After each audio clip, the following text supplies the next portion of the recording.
नमस्कार. गुंजन रेसिपी मराठीमध्ये तुमचे खूप खूप स्वागत आहे. आज आपण गहू, बेसन पीठ किंवा मैदा न वापरता एकदम खुसखुशीत, कुरकुरीत, पोटभरीचा नाश्ता तयार करणार आहोत. त्यासाठी गॅसवर एक पॅन गरम करायला ठेवून आपण याच्यामध्ये 2 वाटी पाणी टाकून घेणार आहोत. आणि हाय फ्लेमवर या पाण्याला आपण उकळी काढून घेऊया. पाण्याला उकळी आली की यामध्ये चवीनुसार मीठ टाकून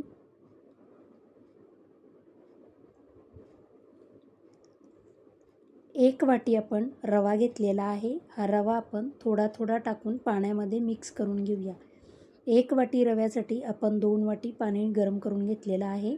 रव्याची गुठळी होता कामा नये. थोडा थोडा रवा टाकून मिक्स करून घ्यायचं आणि गॅसची फ्लेम मिडियम ठेवून आपण आता हा रवा परतून घेणार आहोत.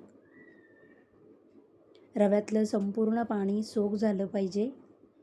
मस्त असा हा रव्याचा गोळा तयार झाला की इतपतच आपण हे परतून घेणार आहोत. आता गॅसची फ्लेम बंद केलेली आहे आणि पॅन गरम असल्यामुळे आपण 1-2 मिनटं हे हलवून घेऊया आणि त्यानंतर हा रवा मी पॅनमध्येच पसरवून थंड करून घेणार आहे. आपला रवा थंड होत आहे तोपर्यंत आपण इथे उकडलेला बटाटा घेतलेला आहे. या बटाट्याचा आपण मॅश करून घेतलेला आहे. त्यामध्ये आपण लाल तिखट, जिरा पावडर, धणा पावडर, हळद, चवीनुसार मीठ आणि बारीक कट केलेली कोथिंबीर टाकून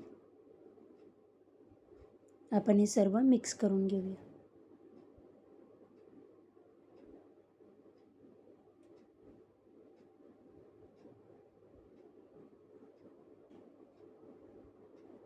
आपली ही बटाट्याची भाजी तयार झालेली आहे.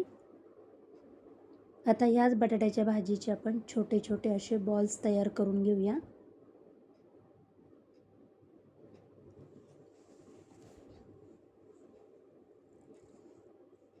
हे बघा, अशाच पद्धतीने मी सर्व बॉल्स तयार करून घेणार आहे. आपले सर्व बॉल्स तयार झालेले आहेत. आपला रवा देखील थंड झालेला आहे. आता तो एका बाउलमध्ये काढून मी मळून घेणार आहे. एकदम सॉफ्ट असा हा गोळा तयार होतो. आता त्यातलाच एक छोटासा लिंबा एवढा गोळा घेऊन हाताला जर चिटकत असेल तर तेल लावून घ्या हाताला किंवा पाण्याचा हात लावून आपण ह्याची पारी तयार करून घेऊया.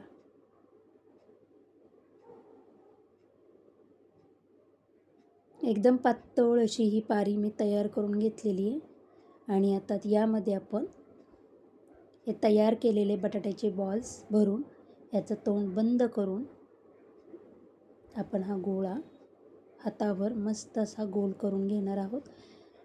जास्तीचं असं कणिक किंवा जास्तीचा रवा आपण काढून टाकूया.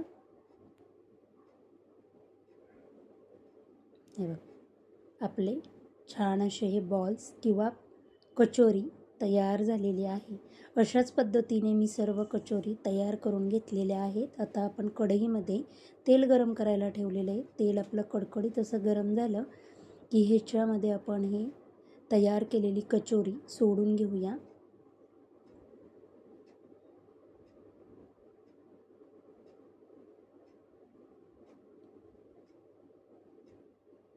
सर्व कचोरी सोडून झाली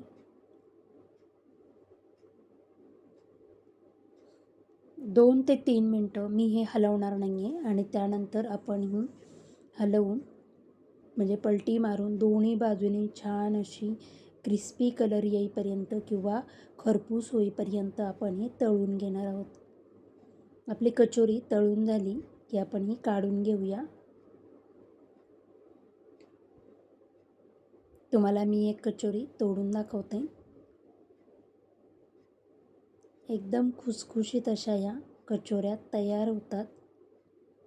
तुम्हाला जर माझे व्हिडिओ आवडत असतील तर प्लीज लाईक, शेअर, सबस्क्राईब करा.